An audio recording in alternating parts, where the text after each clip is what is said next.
بەپەلا شتێکتان بیرەخەمەوە مەسەلەی یەکێ عەقڵ بەکاردێنێ ئەزانێ کە عمر لە دەستدان گەورەترین هەڵەیە. بۆ نمونە کە ڕەسوڵڵا فەرمێ تەمەنی ئومەتی من لە بینی 60 و 70 ئەعمار ئومەتی بینە 60 و 70.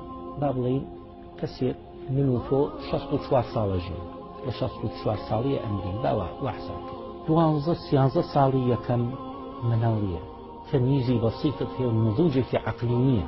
لە 13ەوە حسابی کە بۆ 64ەکە 51 ساڵ، 51 ساڵ وەعیمان هەیە، 51 ساڵ مەلایکە شتمان لەسەر نووسێت چاپ و فرا.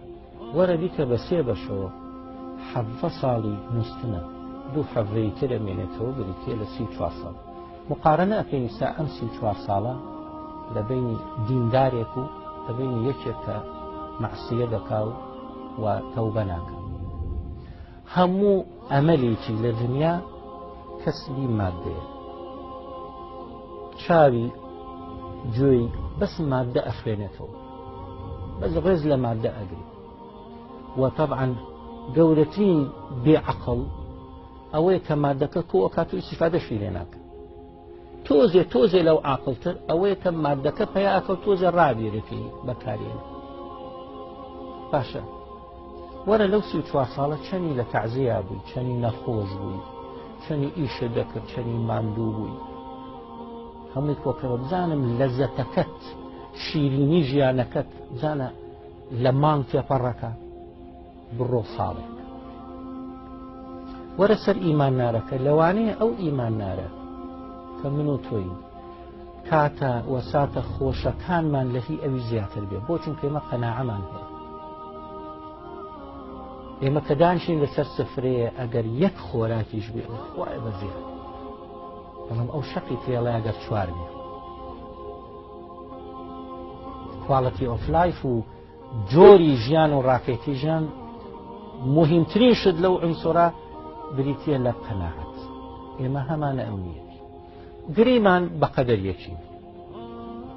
ئایا ئەو 64 ساڵە ساڵی خۆشی تێڵتاو ئاوە تەماشاکری بەڵێ بەنیسبەت ئەو ئاوە تەماشاکری لە ئاخیرەتە.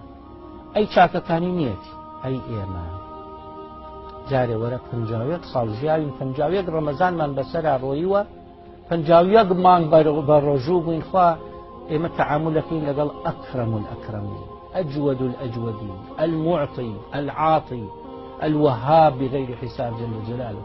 ئەفەرمێ لە یەک لە دە بەولاوە کەمتر حساب ناکەم لەگەڵ تادا. ئەگەر یەک لە دەشمان بۆ حسابدا 510 مانگ ئێمە بە ڕۆژووین، یعنی 84 ساڵ 83 لە سای تەمەنمان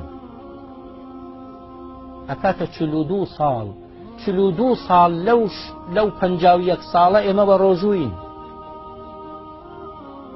ئاوا حسابمان لەگەڵاکە خوای تەعالە. وەرە سەر ئەگەر لەیال القەدرەکەشی حازر بوو بین ئەکاتە 83 ساڵ هەموو لەیلەت القەدرێک کە حسابێکی 4200 ساڵەکە. وەختی ئەچیتە حوزوور فات 6000 ساڵ تەمەنتە لە چیا ئیستیثمارەکرد لەم 64 ساڵە، لەم 51 ساڵە حەقیقیە. ئەی ئەو کافەی کرد سەفەر. بۆیە لەویانە حەقیقەتی بۆ دەرەکەوێ ئای چی نەخۆن کرد. وقالوا لو كنا نسمع أو نعقل ما كنا في أصحاب السعير. کۆتایین بەو ئاەتی کە خوای گەورە ستایشی ئەو کەسانە دەکات دەفەرمێ ئەمەنە خێر ئەبیستن بەڵام شوێن چیەکەون، شوێن چاکترین خێرەکەون.